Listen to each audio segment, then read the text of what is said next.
Bonjour chers lecteurs de Clubic, nous allons voir comment changer les propriétés, les paramètres en fait du texte.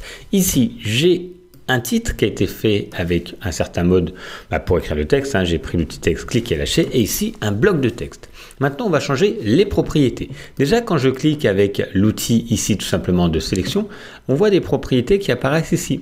Mais on va pouvoir retrouver encore plus de propriétés grâce à l'onglet Fenêtre.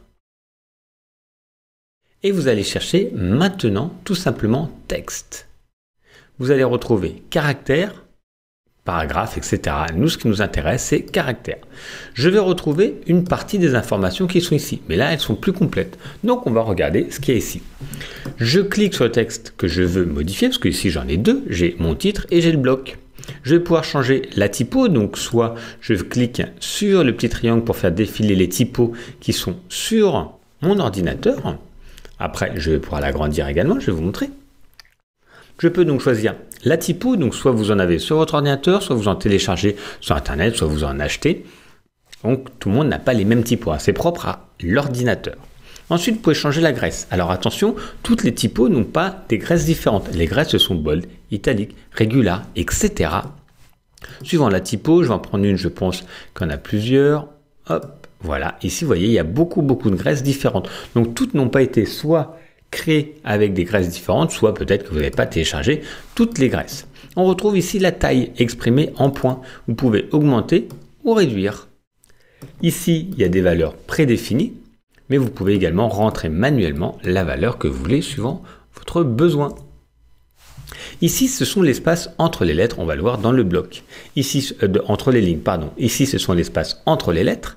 Si j'agrandis, ça agrandit le petit espace qui se retrouve entre les lettres sans les déformer. Ici, ce sont des options pour déformer, donc moi, je vous déconseille de les utiliser. Et ici, c'est par exemple pour transformer tout en capitale, en petite capitale, en indice, etc. On peut faire d'autres manipulations. Je vais juste revenir ici pour vous parler de cette option qui est l'espace entre les lignes. Je peux augmenter, vous voyez, l'espace entre les lignes ou tout simplement les réduire, ça va resserrer. Ça ne va pas déformer, ça n'étire pas la typo, juste tout simplement ça le modifie. Maintenant pour mettre de la couleur au texte, je sélectionne mon texte et je vais tout simplement dans la palette des couleurs, j'ouvre le sélecteur de couleurs et je mets la couleur qui m'intéresse.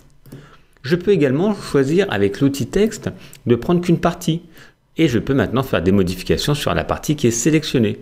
Changer la typo, changer la couleur, etc. Vous avez compris, c'est le même principe, mais soit on interagit sur l'ensemble quand on sélectionne ou que sur une partie quand avec l'outil texte on sélectionne juste cette partie-là. Voilà pour modifier le texte dans Illustrator.